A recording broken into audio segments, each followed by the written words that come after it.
De tout temps, les enfants ont été un instrument convoité par les aspirants au pouvoir autoproclamé pour mettre en œuvre leurs idéologies et plans destructeurs. Et de nombreux despotes avaient déjà exploité sans vergogne leur esprit accessible. Mais il n'a jamais été aussi évident qu'aujourd'hui que nos enfants en particulier, et nous avec eux, sommes au milieu d'une guerre sur tous les fronts.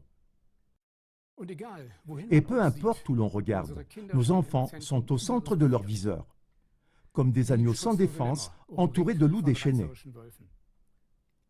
CLA TV n'a fait qu'une petite sélection des informations reçues presque quotidiennement afin de vous faire comprendre, chers téléspectateurs, le caractère explosif et omniprésent des forces destructrices qui veulent priver nos enfants de leur insouciance et de toute protection.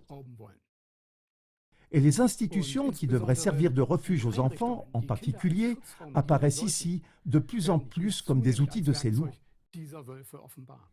Divisés en 6 thèmes principaux par lesquels les enfants sont attaqués, nous vous guidons, chers téléspectateurs, à travers cette émission. Attaque du pouvoir législatif contre les enfants. Attaque des établissements d'enseignement contre les enfants. Attaque de l'Église contre les enfants. Attaque des services de santé contre les enfants. Attaque du monde financier contre les enfants. Attaque de l'industrie du numérique et du divertissement contre les enfants. Attaque du pouvoir législatif contre les enfants. Assouplissement de la loi pour les délinquants sexuels pédophiles. En mai 2024, le gouvernement fédéral a décidé, dans le cadre d'une modification de la loi, de manière discrète et inaperçue, que la possession et la diffusion de pornographie enfantine ne seraient plus un crime en Allemagne. Oui, vous avez bien entendu. La peine minimale encourue a été abaissée d'1 an de prison à seulement 3 à 6 mois et le crime a été réduit à un simple délit. La raison, le ministre de la Justice, Bushman, a fait valoir qu'il aurait fallu à plusieurs reprises enquêter sur des parents et des enseignants qui avaient partagé de la pornographie enfantine avec d'autres parents afin de les mettre en garde. Outre le fait qu'on ne comprend pas très bien pourquoi les images doivent absolument être jointes à la mise en garde, le journaliste Julian Reichelt avait déjà enquêté fin 2023 sur le fait qu'exactement une seule affaire de ce type avait effectivement été portée devant les tribunaux. Si on considère que chaque photo ou vidéo de pornographie enfantine a pour origine un crime réel, parfois grave, d'abus d'enfants, l'explication de Bushman est poussée jusqu'à l'absurde. Mais au lieu d'une dissuasion, d'une punition sévère et d'un bannissement conséquent de la société, le gouvernement préfère faire ami-ami avec les pédophiles. Et ils se réjouissent déjà. Le tristement célèbre groupe d'activistes pro-pédophiles, Crum 13, a abondamment loué la modification de la loi sur son blog. Ils en rajoutent même une couche en demandant les excuses des députés à tous ceux qui ont été victimes de la loi 2021. Mariage avec des enfants. Les délinquants sexuels pédophiles peuvent s'adonner librement à leur penchant. Le journaliste d'investigation Thomas Rupper a publié un article sur Anti-Spiegel au sujet de la légalisation de la pédophilie. Les démocrates américains sont en train de légaliser progressivement la pédophilie aux États-Unis. Un travail de lobbying doit permettre d'éviter l'emploi du mot pédophile dans les médias et de le remplacer par exemple par la formule suivante « personne attirée par les mineurs ». La pédophilie ne doit plus être définie comme un délit, comme c'est le cas actuellement, mais comme une orientation sexuelle immuable. Les pédophiles eux-mêmes ne doivent plus souffrir de stigmatisation. Nathan Larson, un candidat au Congrès de l'État de Virginie, a déclaré publiquement en 2018 que les relations sexuelles entre un adulte et un enfant sont autorisées s'il existe un mariage entre eux, même si l'un des deux n'a que 10 ans. En effet, la législation sur l'âge minimum du mariage dans les États américains est choquante. L'âge minimum est de 14 ans, bien qu'il y ait eu ces dernières années des cas documentés de personnes mariées âgées de 10 ans. La faiblesse des peines prononcées à l'encontre des auteurs de délits sexuels avec des enfants est tout aussi choquante. En Californie, des journalistes ont analysé des bases de données pénales en libre accès et ont découvert que sur les 7000 auteurs condamnés pour des actes obscènes ou pervers sur des personnes de moins de 14 ans, aucun n'avait passé plus d'1 an en prison.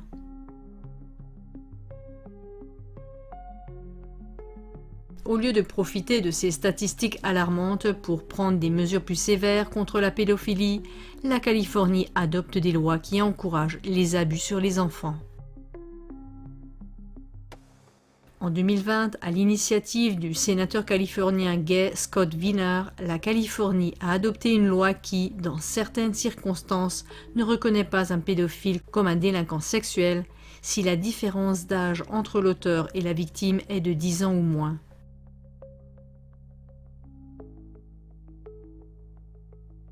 Ce qui est déterminant pour l'infraction d'abus sur un enfant, c'est quand même l'âge de l'enfant et non la différence d'âge avec un adulte.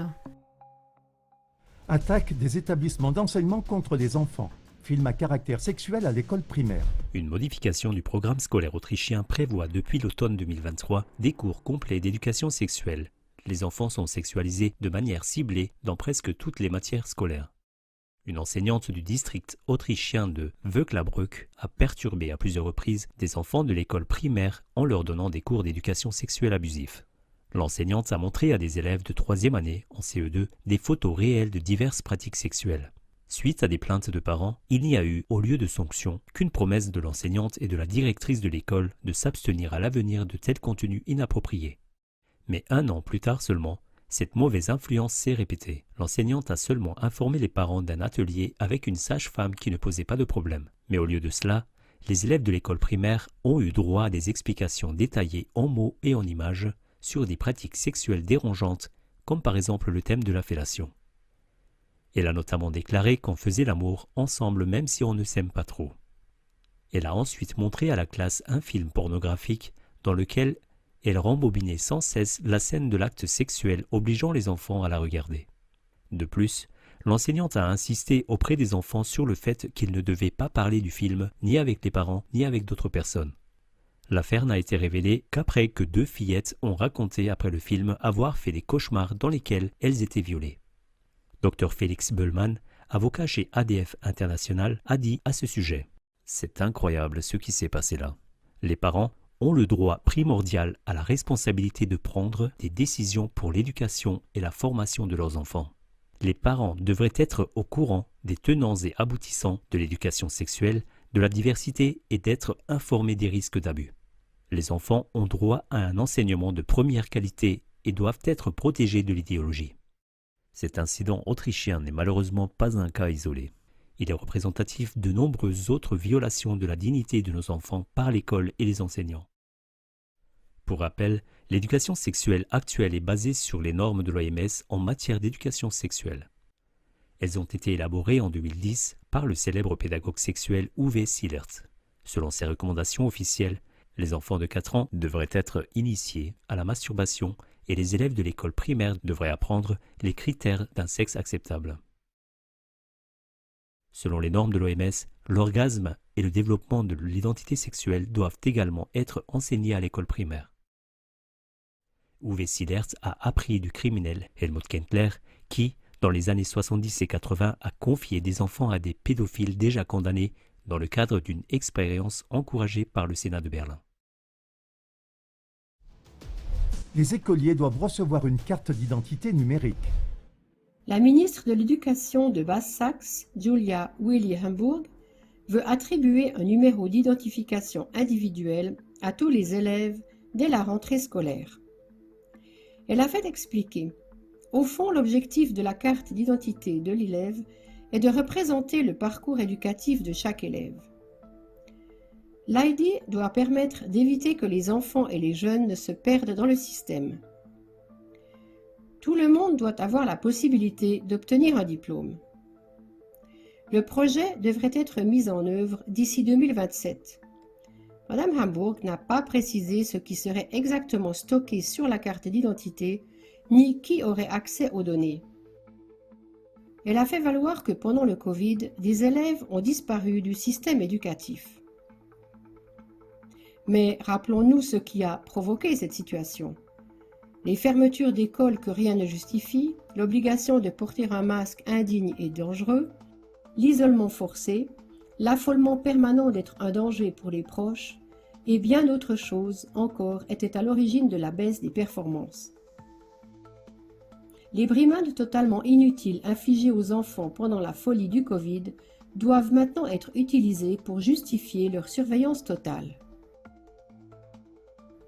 Par la petite porte, et comme toujours sous le prétexte de vouloir seulement aider les enfants, la surveillance totale des citoyens doit désormais commencer dès l'enfance.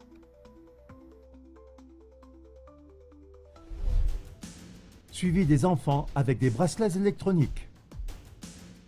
Un projet de l'école primaire suisse, l'école élémentaire de Birmersdorf, voulait tester une solution de suivi dans le domaine des structures de jour afin de pouvoir surveiller à tout moment l'endroit où se trouvent les élèves. Le personnel devrait être activement informé si un enfant s'éloigne du site sans autorisation. Il était dit que si les personnes chargées de l'accueil devaient consacrer jusqu'à 10 minutes à la recherche d'un enfant, l'accueil des autres enfants n'était plus garanti. Toute l'idée est partie du responsable de la garderie, Joël Giger, qui est aussi le fournisseur de la technologie pour le système de suivi. La directrice de l'Office de l'éducation du canton de Zurich, Myriam Ziegler, et la présidente de la commission scolaire de Birmersdorf, Bettina Köhler, n'y ont toutefois pas vu d'imbrication problématique. Köhler a déclaré à la NZZ « Les responsables des structures de jour de l'école de Birmersdorf peuvent acquérir de nouvelles connaissances grâce au projet pilote et offrent en même temps à l'entreprise la possibilité de tester le produit avec des spécialistes. » Quelqu'un se demande-t-il comment les enfants se sentent avec les menottes électriques ? Les grands criminels portent des fers aux pieds, les enfants des menottes. Les parents et les responsables de la protection des données ont parfois critiqué le projet. Il a rapidement été arrêté. La prochaine étape serait-elle une puce sous la peau ? Une solution bien meilleure ? Un bracelet pourrait être retiré à tout moment.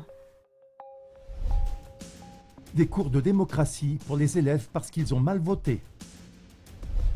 Une école Anne Frank dans le Land de Hesse a organisé avec ses élèves un vote dit junior à l'occasion des élections européennes. Le résultat n'était sans doute pas très satisfaisant. La direction de l'école a soudain parlé d'un résultat que nous ne voulons pas accepter sans réagir. Les quelques 84% d'élèves qui ont voté l'ont fait de la manière suivante. Avec 26,7%, la CDU a devancé d'une courte tête l'AfD 25,7% et le SPD 19,9%. Die Partei 4,2% et Die Linke 3,7% sont arrivés loin derrière. Les autres partis ont obtenu ensemble 19,8%. Le collège s'est réuni lors d'une réunion de service spécialement prévue à cet effet avec la présidence de l'association des parents d'élèves afin de discuter du résultat monstrueux de l'élection des juniors. L'objectif nouvellement déclaré, organiser l'éducation civique dans notre école de manière à ce que les élèves développent une compréhension plus profonde de la signification et des réalisations de notre démocratie. Au lieu de chercher à savoir ce qui a poussé les élèves à faire ce choix, puisqu'ils semblaient apparemment insatisfaits de quelque chose, la directrice souligne. En tant qu'école Anne Frank, école européenne et école du courage, nous voulons justement montrer notre position. Nous nous engageons à ce que le respect, la tolérance et les valeurs démocratiques soient reconnus, vécus et appréciés, non seulement dans notre école, mais aussi dans l'ensemble de la société. En clair, selon la direction de l'école, seuls ceux qui sont en mesure et désireux de mettre leur croix au bon endroit ont reconnu les valeurs démocratiques, même si ce n'est que lors d'une élection junior dans leur propre école. Les conséquences pour les élèves, cours de démocratie avec des politiciens et une coopération encore plus intensive, avec des institutions externes de formation politique. Préparation à la guerre dans les écoles. Selon le journal Die Welt, Stark-Watzinger, la ministre de l'Éducation veut préparer les enfants en classe aux crises et à la guerre. L'association allemande des enseignants se félicite de cette demande. La guerre en Ukraine crée une nouvelle conscience de la menace militaire qui doit également être transmise dans les écoles, a déclaré le président de l'association allemande des enseignants Stefan Düll au journal Bild am Sonntag. Il attend de la ministre fédérale qu'elle cherche maintenant le dialogue avec les ministres de l'Éducation dans les Lands. Une déclaration d'intention ne suffit pas. Il faut maintenant enseigner la guerre en Ukraine et la situation de menace pan-européenne, voire mondiale, dans les cours de politique, a déclaré Düll. En Allemagne, on en sait beaucoup trop peu sur l'armée allemande. Pendant bien trop longtemps, c'était tout le monde il est beau, tout le monde il est gentil, a critiqué le président de l'association. Les jeunes officiers pourraient être un soutien significatif en classe car ils sont des émetteurs dignes de confiance pour aider les élèves à comprendre la menace de guerre. Ils pourraient être utilisés pour des contenus pour l'enseignement de la politique et l'objectif interdisciplinaire d'éducation à la démocratie et à la paix. Outre l'apprentissage du calcul, de l'écriture et de la lecture, l'accent n'a-t-il pas été mis jusqu'à présent sur les compétences sociales, à savoir se comporter les uns avec les autres de manière pacifique et s'engager pour la paix dans le monde? Comment les exercices militaires dans les écoles peuvent-ils contribuer à l'esprit de paix? Attaque de l'Église contre les enfants. Pour ne citer qu'un exemple, le Vatican a organisé en mai 2024 la Journée mondiale de l'enfance au Stade olympique de Rome. Un travesti italien connu a été invité pour offrir aux enfants un superbe spectacle de drag queen. Il dansait dans des vêtements féminins et des costumes en carton suggestif, soulevait sa jupe et tendait ses fesses vers les enfants. Les enfants sur place étaient assis en cercle autour de lui. Des milliers d'autres enfants le regardaient sur l'écran. L'ancien nonce du pape, Carlo Maria Vigano, s'est clairement exprimé sur cette mise en scène éhontée lors de la 10e conférence des évêques européens. Il est désormais clair que Bergoglio est l'un des principaux activistes de l'agenda LGBTQ diabolique. Il n'y a plus de mots pour exprimer le scandale et l'écœurement que suscite le silence complice et lâche de l'épiscopat. Si quelqu'un scandalise un seul de ces petits qui croient en moi, il vaudrait mieux pour lui qu'on lui mette au cou une meule de moulin et qu'on le jette dans les profondeurs de la mer. Matthieu 18, verset 6. Le pape ne semble pas se soucier du fait que toute une génération future est ici attaquée dans sa pudeur et sa dignité. Il continue à défendre l'agenda LGBTQ, abusant ainsi de son autorité et encourageant la confusion des genres à l'échelle mondiale. Attaque des services de santé contre les enfants. L'UNESCO et l'OMS demandent aux pays de faire de chaque école une école promotrice de santé. Selon l'OMS, une école promotrice de santé est conçue pour créer en permanence un environnement de vie, d'apprentissage et de travail sain. Cela semble plausible et bon à première vue. Cependant, un tel objectif nécessiterait une collecte et une analyse approfondie des données relatives à la santé des élèves et du personnel. Un terrain idéal pour une surveillance généralisée. L'industrie pharmaceutique en serait également bénéficiaire, puisqu'elle pourrait s'impliquer dans les écoles avec les programmes spéciaux de promotion de la santé. Mais n'oublions pas, s'il vous plaît, que l'OMS a été largement responsable des fermetures d'écoles pendant la pandémie, qu'elle a exigé une vaccination massive de nos enfants avec un produit injectable extrêmement dangereux et non testé, et qu'elle les a harcelés avec des masques et des tests obligatoires dangereux pour la santé. Ne pensons pas que cette même OMS va soudainement se préoccuper du bien-être de nos enfants. Nous pourrions plutôt être menacés de vaccination scolaire obligatoire sans l'accord des parents, comme cela s'est déjà si souvent produit par le passé dans les pays de l'Europe de l'Est ou d'Afrique. Et maintenant, l'école, dont la compétence principale est d'enseigner, devrait également assumer les tâches de notre médecin de famille et nous dicter, à nouveau, comment soigner nos enfants. Attaque du monde de la finance contre les enfants. Il faut habituer les tout-petits à payer sans argent liquide. De nombreuses banques et sociétés financières proposent gratuitement une carte de crédit pour enfants avec l'application correspondante. Les parents peuvent charger de l'argent sur la carte via une application. Certains fournisseurs ne fixent même pas d'âge minimum ou maximum. De cette manière, une introduction ludique au monde de la finance numérique doit être programmée le plus tôt possible où les transactions numériques sont omniprésentes. Payer avec de l'argent liquide sera ainsi complètement étranger pour la prochaine génération. Ainsi, la génération montante n'est pas consciente de la liberté qui lui a été volée. Les parents d'aujourd'hui peuvent toutefois, par responsabilité envers leurs enfants, se battre pour la liberté et le libre usage de l'argent. Mieux vaut être lié à l'argent liquide et libre que connecté numériquement et asservi. Attaque de l'industrie du numérique et du divertissement contre les enfants. Selon des données d'études de la BZGA, environ 96% des jeunes âgés de 12 à 17 ans utilisent quotidiennement Internet, principalement pour des offres de communication et de divertissement. La consommation de médias numériques a augmenté, tant chez les filles que chez les garçons, passant d'environ 23 heures par semaine en 2019 à environ 26 heures en 2023. Ce temps passé devant l'écran qui prive les enfants de leur créativité est encouragé et financé par les gouvernements. Au cours des 5 dernières années, le gouvernement fédéral a déjà versé 200 millions d'euros aux développeurs de jeux. Chaque année, le gouvernement allemand a donné 50 millions d'euros. En Allemagne, les jeux vidéo sont officiellement considérés depuis 2008 comme un bien culturel. C'est ce qu'a décidé le Conseil de la culture, au motif fallacieux que de nombreux jeux sont consacrés à l'environnement et au changement climatique. Mais les jeux informatiques auxquels jouent souvent les adolescents sont utilisés par l'armée pour endurcir et brutaliser les jeunes soldats, afin qu'ils ne voient plus en leur adversaire un être humain et puissent l'attaquer sans scrupule. Les médias dits sociaux sont également un sujet brûlant pour les jeunes. Selon un rapport du Guardian datant de 2001, 7% des enfants britanniques ont déjà fait une tentative de suicide avant l'âge de 17 ans et près d'1 sur 4 a commis un acte d'automutilation.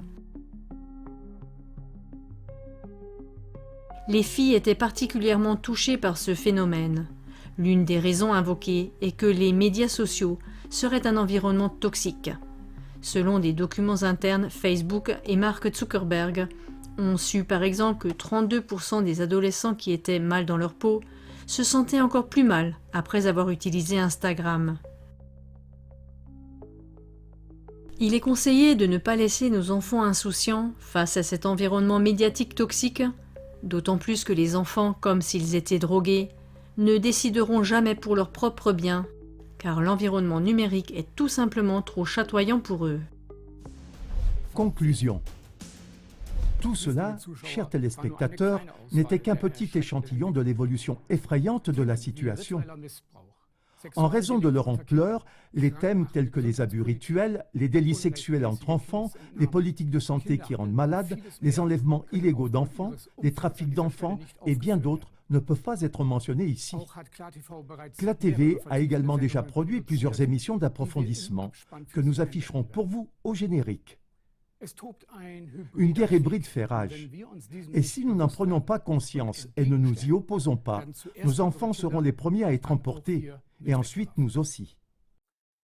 Dans le plan du Great Reset, un enfant est perçu comme une ressource pour les dirigeants et les oligarques, qui souhaitent renforcer leur pouvoir et leur contrôle en façonnant l'avenir des enfants et en influençant leur développement. Les enfants grandissent dans un monde où l'intelligence artificielle, IA et la technologie dominent et contrôlent de plus en plus. Son âme et son impartialité sont fortement menacées. Et ils deviennent les esclaves de débauchés perverses et de libertins technocratiques qui leur refusent toute chance de devenir les êtres humains merveilleux qu'ils étaient censés être depuis le début. Diffusez cette émission. Il existe de nombreuses possibilités de se défendre. Il y a des parents qui ont dénoncé à la police des enseignantes d'école primaire pour contraintes sexuelles psychologiques parce qu'elles montraient des films pornographiques à leurs enfants. Des parents qui ne se sont pas laissés faire et ont porté plainte contre les dommages causés par les vaccins. Des parents qui rappellent constamment à leur directeur d'école leur responsabilité envers les enfants. Nous ne disons pas cela pour que vous fassiez ces choses. Quoi que vous fassiez, ne restez pas passif. En effet, la minimisation et l'observation passive ou le fait de rester à l'écart n'ont pas seulement encouragé les dérives mentionnées précédemment, elles les ont aussi fortement fertilisées. C'est à nous tous de construire un monde meilleur pour nos enfants. Et ensemble, nous y arriverons. Und gemeinsam werden wir es schaffen.